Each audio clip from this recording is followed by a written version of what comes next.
Hello friends, welcome to the channel, and today we're going to talk about how you're going to lane everybody's favorite little owl, Decidueye. So, Decidueye is an incredibly squishy, very satisfying sniper-like attack damage character.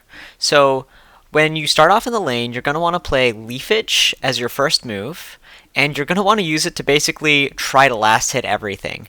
To be honest, Decidueye is not the best laner, but what you're going to see is that I always try to end every single one of these with Leafage, and you can see I already got that top Audino. I'm trying to stay, as far out of their reach as possible, but unfortunately, Hoopa and Pikachu are both ranged attackers, so that makes it a little bit challenging. So I want to just kind of, use my mobility to step away. Oh, and my items, I'm running X speed, and my 3 held items are Attack Weight, Focus Band, and Muscle Band. Now you can see that I'm trying to just keep him in the bush, trying to keep him out of sight, but every time it gets a little bit low, I just run that Leafage and try to snipe the next thing. So now we've gotten 3 out of the 5 Audinos in the lane by ourselves. You can see that our lane partner here, Squirtle, isn't doing the best job. He ends up dying a lot in this game, especially in the early stages. But here I'm just trying to get the big B. It's worth the most experience. Nice, he pushes that away. But again, he went too deep and he ends up dying for it, leaving poor little squishy Decidueye to try to defend this goal zone all on my own. So I'm just trying to stay back. I don't mind if they really get scores, but I don't want it to be easy for them. That's the main point of me doing this. And so we're just holding them here. Squirtle's back. We continue to A-press. And yeah, people don't expect the amount of damage that Decidueye ends up doing. And now you get to see the true advantage of Astonish, which was that we were able to keep them within range and keep A-pressing until finally, we were able to knock them out. And now look, we're at 6.5, level 6.5 in the lane against Hoopa and Pikachu as Decidueye. Once again, using that Leafage to secure that Audino. So this is something that, I did very consistently in this game, but it does take a little bit of practice to be able to figure out exactly when you're supposed to last hit. Nice. Now they really have to respect me because I'm level 7 and they're both level 5. So we've gotten almost every Audino in the bottom lane, and we're looking absolutely massive. And now with Spirit Shackle, I can really start to, turn it around. Up until this point, they were really bullying me, stepping forward, trying to contest me for every piece of farm. Now I can sit back and actually take important pieces of the farm. So their jungler's here, our jungler is not. But you can see that I'm still just standing from a distance and just sniping everything that they have, which is a really nice feature of Decidueye. Now, you might have noticed that I wasn't running Buddy Barrier. Now, on almost every character I recommend running Buddy Barrier, but with Decidueye, if you're close enough to buddy somebody in a fight and they need it, you're probably going to die. So, for that reason, I don't end up running Buddy Barrier on Decidueye in this game. I can't believe that that Spirit Shackle missed that bird there.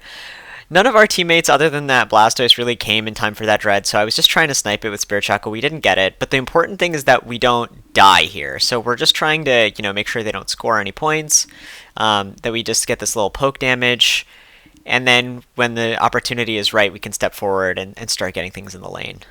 Oh my gosh, did you see the slow on those Stealth Rocks? I felt like I just stood still all of a sudden.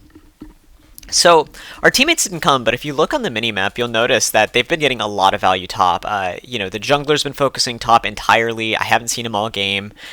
Greedent's up there causing mayhem, and so they are getting a ton of value.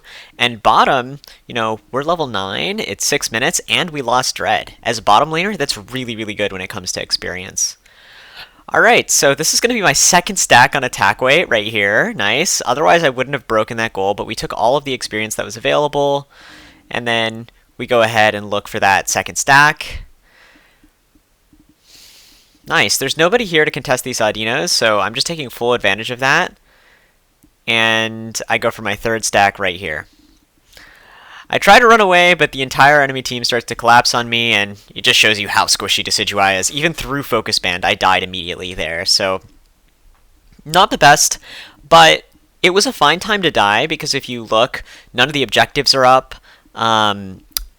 There wasn't a lot that we were fighting for, and I got a stack, which was important, so overall I feel pretty fine about that.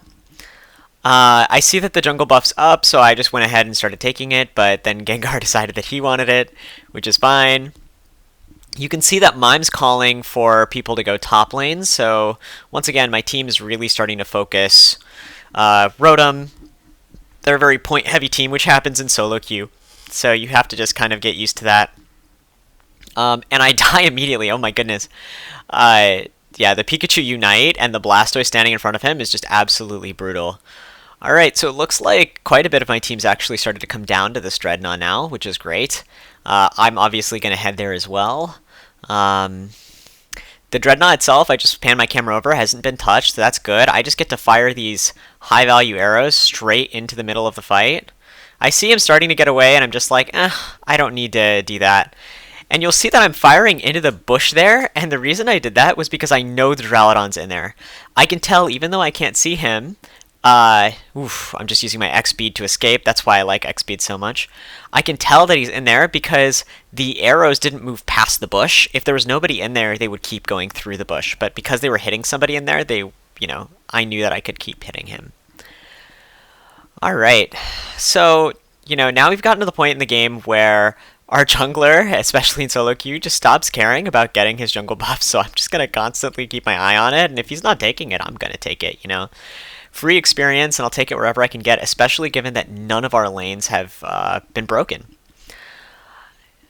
Alright, so I see that they're pressuring top, and I can see at least 4 orange circles in the top, so I decided to do something incredibly risky here, especially as Decidueye, and go for a 50 cap. I don't recommend making this play normally, but I really wanted my 4th stack, and it worked out. That was a full 50 points we got, so, sometimes good things happen if you're willing to take a super, super extra risky risk. But I see that there's a lot of people bottom. I decide that I'm going to stay, a lot of people top. I'm going to stay bottom because what if somebody wants to back cap? And I get rewarded for that decision right here. This Duraludon comes in. I just poke him away with that Decidueye arrow. And then he zooms out of there. I kind of look for him. I can't find him. And it turns out that he somehow went all the way back over there. I see that the Big B's over there. I'm focusing on the Big B because that's the most experience I can get. So, boom. Get that with an arrow. I see that my Gengar's up there. So I'm just trying to make sure that he escapes from this. So just poking again with my arrow. Getting ready in case they're looking to push. And all of a sudden, my entire team's a Dreadnought. It's amazing. You don't usually get all of your team to rotate. And so I'm happy to have them all here.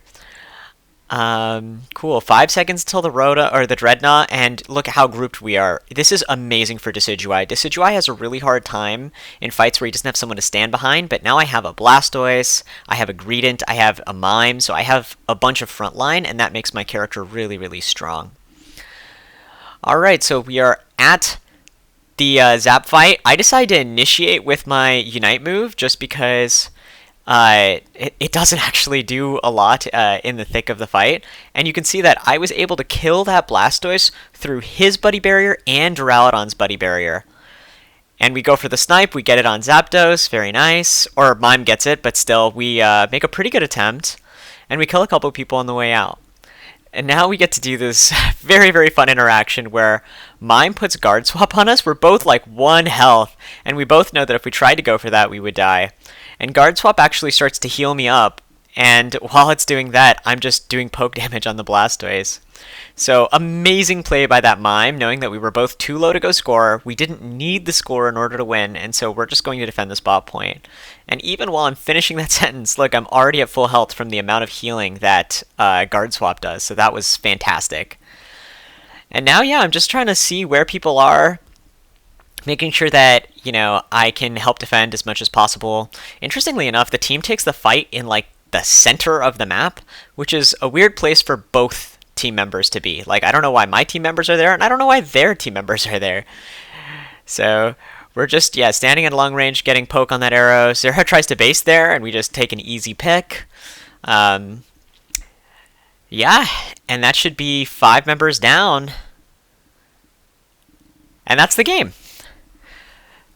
So hopefully that was a good showcase of how you would play Decidueye in the lane. You want to stay back, you want to make sure you're using your maximum range possible. Decidueye does more damage the farther away you are from an opponent, so you want to leverage that as well, but if you step in, you're going to die, so try not doing that as much as possible, and I think your lanes are going to go fine, at least in solo queue.